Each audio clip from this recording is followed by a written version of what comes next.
I'm Mia and I'm from the Western Valleys Communities for Work team. I'm the youth mentor working with 16 to 24 year olds, helping them into employment, education, training and apprenticeships. I've been asked to do a little video on CV tips. So today I'm just going to run through how to write a CV and possibly how to format it. But anything you don't get from the video, I will pop the contact details on the end and you can contact the team at your earliest convenience and we can try and help you then. So before writing your CV, you need to consider the job role you're applying for and you need to try and make your CV relevant to this and refer to it throughout.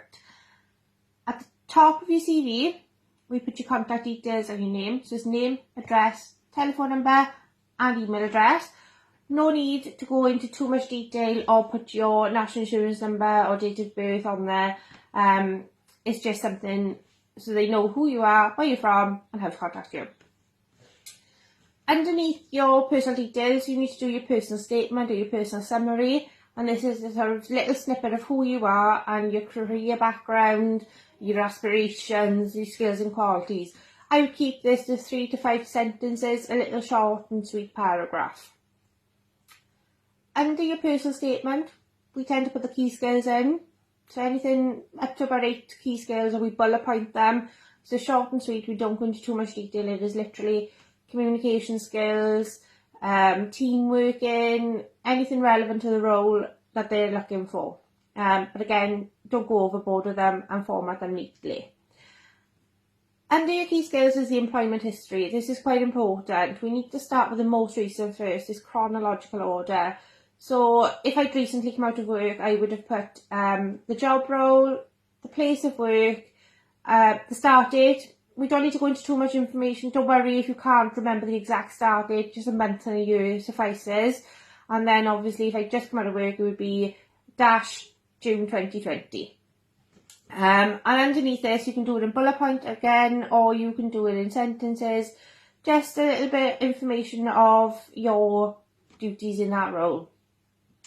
And then obviously you work back. I would go either 5 jobs or possibly 10 to 12 years. I wouldn't go overboard with it. We need to keep your CV to sort of 2 pages.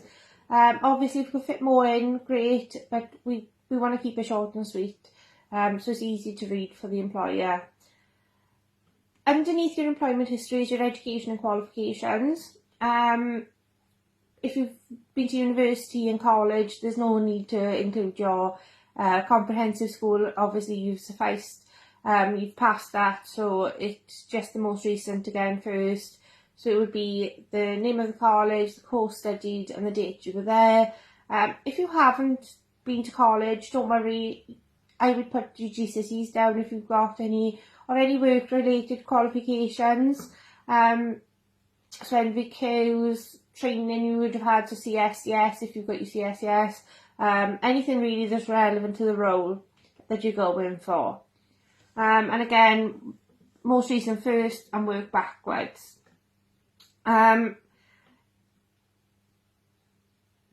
Underneath your education and qualifications is your references. You don't need to include your reference contact details. You just simply have to write available on request at the bottom. This suffices. If they want your reference details first, then they can ask you for them. They've got your contact details. It's important to check your CV for any spelling mistakes or grammatical errors. Proofread it before you send it. Just make sure everything is right, the format is looking neat and tidy, and you are happy with what you've written. That is it basically on writing a CV. Again, if you need any further support, our team is available on 01639 860 160 or email jobsupport@npt.gov.uk. That's it from me. If you need any more help, again, contact the team at your earliest convenience and we will try and get to you as soon as possible. Thank you.